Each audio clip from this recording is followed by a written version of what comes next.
Welcome to the Learning Pines YouTube. We hope this video helps. You start by installing the Google Translate extension so Chrome can translate pages on demand. Open Chrome and go straight to the Chrome Web Store, then search for Google Translate and click Add to Chrome. This gives the extension its required permissions. Once done, make sure the small translate icon appears to the right of the address bar.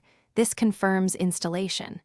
If you prefer built-in translation, keep reading for enabling the native feature in settings and linking behavior to your needs.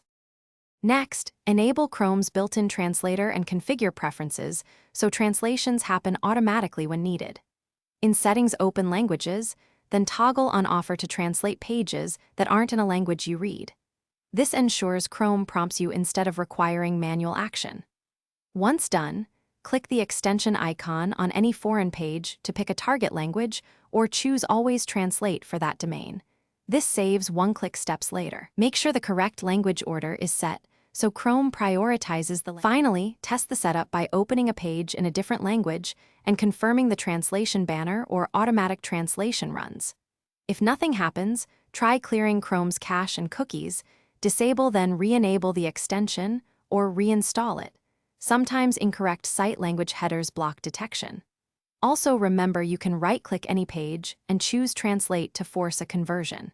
If translation quality looks off, switch target language or try the extensions options for alternate engines.